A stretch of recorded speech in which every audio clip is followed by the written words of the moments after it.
our new book, Shivers, the Pirate Who's More Terrified Than Ever. Now, this is the 4th book in a series. I just brought the other ones just so you can see. The first book is Shivers, the Pirate Who's Afraid of Everything, followed by Shivers, the Pirate Who's Back in Bunny Slippers, and then Shivers, the pirate book you've been looking for. And now we're on to number 4, this orange guy here, Shivers, the Pirate Who's More Terrified Than Ever. And Annabeth and I thought that we would start by reading 2 chapters today. We're going to start at chapter 2. We're not going to spoil too much, but we wanted to give you a sense of where the story is really going. So as we pick up at the end of chapter 1, Shivers, who you can see right here screaming, and his best friend Margot, and his first mate / pet fish Albie are standing on his ship, the Groundhog, which is safely on New Jersey Beach, the safest place in the entire earth until... At that moment, a heavy metal hook smashed through the porthole and landed on Shivers' kitchen floor. It was attached to a thick, mossy rope. Margot! Shivers screamed, leaping under the table. What's going on?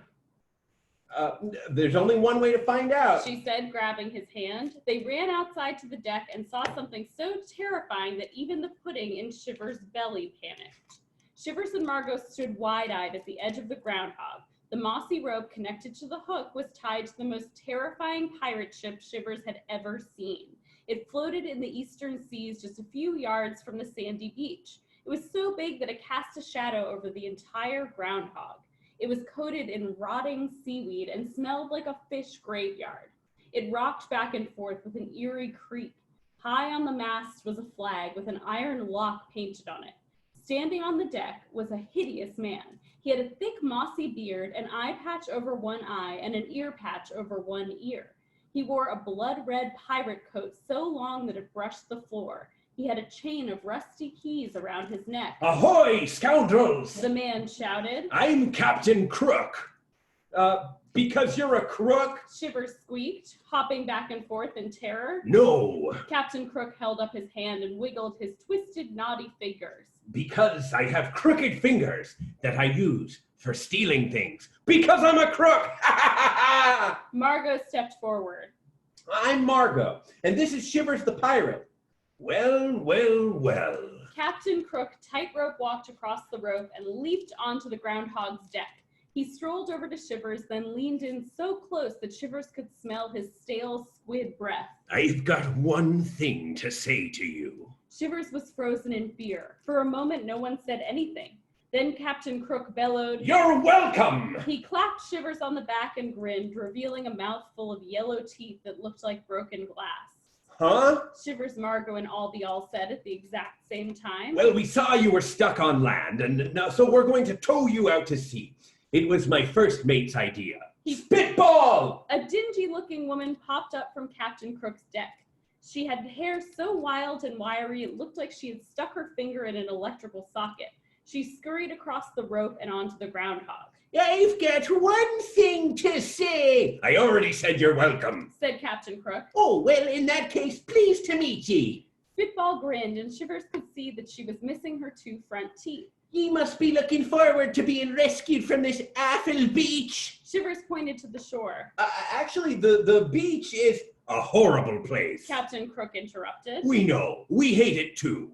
Before Shivers could begin to explain all the wonders of the beach, the soft sand, the ice cream shop, the sunbathing, which was the only kind of bathing that didn't involve water, Captain Crook continued. I come to you with an offer.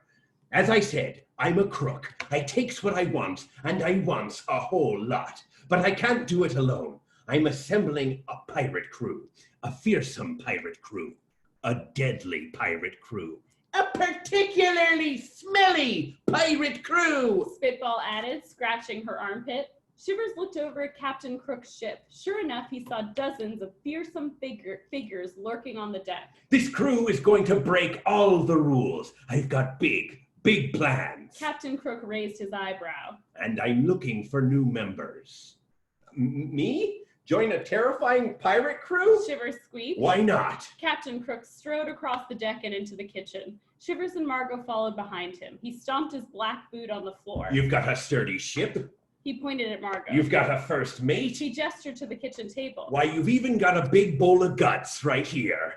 Guts? Shivers gagged. That's pudding. Slowly, Captain Crook turned to Shivers, squinting his eye. Pudding? He asked. Banana pudding. Said Shivers. You want some? Pirates don't eat pudding. Captain Crook sputtered. Yes, we eat cod cake and dead corals. Spitball added. Gross. Said Shivers. Just thinking about that makes me queasy. He gripped his stomach. I think I'm getting seasick. A pirate who gets seasick? Captain Crook curled his lip like a caterpillar doing crunches. Seasick, seasick, seasick. It's all the same to me. Shivers explained. That's why I live on land. Live on land? Captain Crook shouted. He paced furiously around the kitchen. You live on land? Well, sure. Said Shivers. Captain Crook threw his hands in the air. I can't believe my ear. He glared at Shivers with his bloodshot eye. You're not a real pirate. You're just a landlubber in funny pants. He nodded at Spitball and commanded. Spit 'em up! With a gleeful look in her eyes, Spitball stood at attention, leaned her head back, then hopped a barrage of slimy spit shots through the gap in her front teeth. Shivers and Margot covered their heads and hit the deck as the glistening wads of saliva whizzed past them. They shattered Shivers' teacups, pinged off his pie tins, and even mashed the potato button on his microwave. Then Spitball did something that took everyone by surprise, even Captain Crook. She grabbed Albie's fishbowl and ran down the hall, cackling like a crazy person. Albie! Shivers screamed, his eyes popping with panic. He and Margot leaped up and ran after Spitball. They caught up to her just in time to see her pour Albie from his fishbowl into the toilet bowl. No! Shivers and Margot shouted, but it was too late. Spitball grabbed the handle and flushed.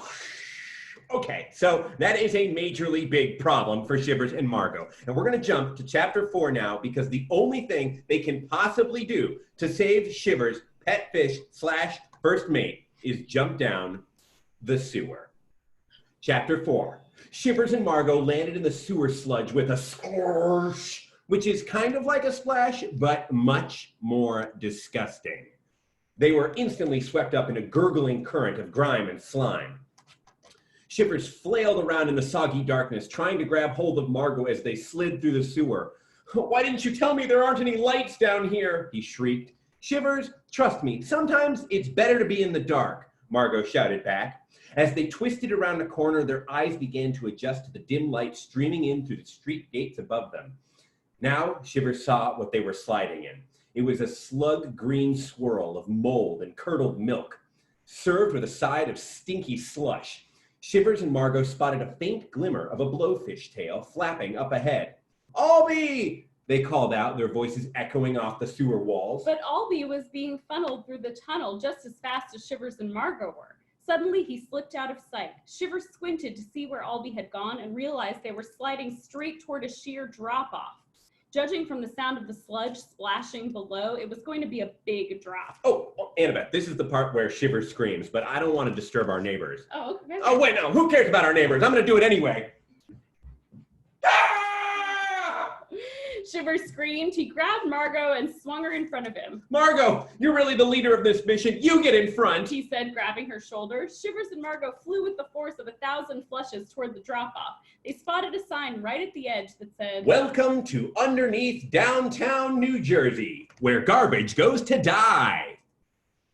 Whoa, cool. Margot said. I bet this is one of the places that only the locals know about. Shivers tried to wrap himself up in her backpack straps and wailed, "I don't want to be dead garbage." It was a reasonable request, but the current was only moving one way. Shivers searched desperately for something to hold onto. He dragged his hands through the muck until he finally found a net, but it was a hairnet made of hair.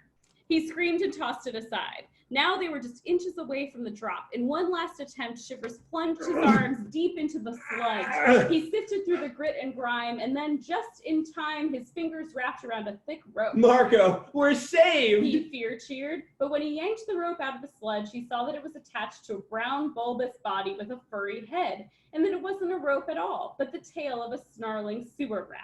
Dread shot from the top of Shivers' head to the tip of his slippers. He shrieked so loudly that he woke up the rest of the sewer rats, who popped their heads up and glowered at Shivers with cranky red eyes. Ah! He wailed, flinging the rat into the darkness and flailing his hands in the air as he came to the drop-off. Great idea. Margot said. Hands up for the big drop. And with that, they sailed over the edge and fell through the air until the big drop turned into the big plop as they landed in the soupy sewer water below. The current picked them up again, and now they were in an even larger tunnel. The damp, mossy walls were dotted with big holes, and sunlight streamed down from the street above. Margot looked up. Hey, we're right under Main Street. The only thing I'm under is extreme stress. Shivers moaned, still sliding behind her. If my coordinates are right, we should be directly underneath the candy bar and grill. Margot said, and it turned out her coordinates were right. All the trash from the candy store came tumbling through the hole above their heads. Incoming! Shivers shouted, shoving Margot firmly in front of him. She was hit with a barrage of stale but still soft marshmallows. Seconds later, Shivers was pelted with pop rocks that exploded around him as he hit the water. Ah! Snack attack! He screamed. Don't worry. Margot shouted as the current continued to carry them. We're coming up on the flower shop. What could go wrong? Just then, Dolores, the florist from the petal peddler, poured a sack full of surplus roses into the sewer. The petals fluttered down and gently brushed Margot's face. Smells nice. She said, smiling. Then the thorns shot straight at Shivers, poking him all over. Ah! I don't want to get my ears pierced. He wailed. That's it. I'm getting in front. Shivers scrambled past Margot just as they were rushed beneath the craft store. As it turned out, Make Your Own Junk was going out of business, so they were dumping all their junk from the store into the sewer. All at once, Shivers was drenched in a shower of glue, feathers, and beads that made him look like a bedazzled chicken. Margot only got lightly dusted with glitter. They reached the end of the sewer and got spit out into a pool of shallow, murky seawater. They looked around and realized they were right under New Jersey Pier. Huge wooden pillars towered above them, supporting a bustling boardwalk that stretched far out into the ocean. They could hear the clatter of rushing roller coasters above them. The thick smell of smoked meats and fried cheese filled their noses. Albie, where are you? Shivers squawked, flapping around frantically in the water. An old man and woman leaned over the pier's edge and saw Shivers. Oh, look, darling, it's one of New Jersey's famous sewer chickens. The man said, snapping a picture. Shivers and Margot waded through the salty slosh, searching desperately for any sign of Albie. We'll never find him. Shivers wailed. He could be anywhere in this giant salt bucket. I'm right here. Albie called from the open ocean ahead, but as usual, no one could hear him. Shivers fell to his knees and sobbed. Everyone always told me there were other fish in the sea, but I want my fish. I'm right here. Albie shouted at the top of his gills. He mustered all his strength and puffed up to his full blowfish size. You guys want to see my impression of a blowfish? Here we go. That's all I got. There it is. Yeah, that's it. Oh, there he is. Margot cheered. Without giving it a second thought, she dove into the water and swam with all her might until she reached Albie. She grabbed a spare sandwich bag from her backpack and scooped Albie up inside, then swam back to shore. She handed Albie back to Shivers, who gave the sandwich bag a big hug. Oh, we'll never let you out of our sight again. He promised. Margot noticed that Shivers had managed to shake off some of the feathers, but was still almost entirely crusted in crud. You know you're going to have to take another shower. She warned him. Never! Shivers shouted. I've almost drowned 6 times today, and I haven't even had my mid-morning nap. Come on, Albie, let's go home. They turned to head toward the sand, but then Margot saw something that stopped her in her tracks. Floating near the sewer entrance was a green glass bottle with a piece of paper inside. A message in a bottle! She gasped. Her green eyes sparkled, and not just because she was still covered in glitter. I've always wanted to find one of these. We've got to read what's inside. Why? Shivers shrugged. We already know what it's gonna say. Margot scooped the bottle out of the water. What do you mean? Shivers shook his head and sighed. Margot, it's a message in a bottle. It's obviously going to say, help, let me out of this bottle. Shivers didn't really understand what a message in a bottle was. Margot plopped down on the sandy beach, popped the cork, and read the message. By the time she reached the end, the excitement on her face had slipped away and a darkness had fallen over her eyes. Shivers sat down next to her and clutched Albie's bag nervously. What's wrong? He asked. Margot showed him the paper. It was drenched in seawater and the ink had run, but Shivers could still make out the message. To whom it may concern, and it concerns everybody, Captain Crook is going to attack New Jersey. No beachgoer or sunbather is safe. Everyone is in danger. The key to stopping him is inside the treasure chest in the Bermuda Triangle. If you found this message, congratulations, you're still alive. Now help! Signed. But the paper was too soggy to see the signature. All right, we're going to stop right there for today.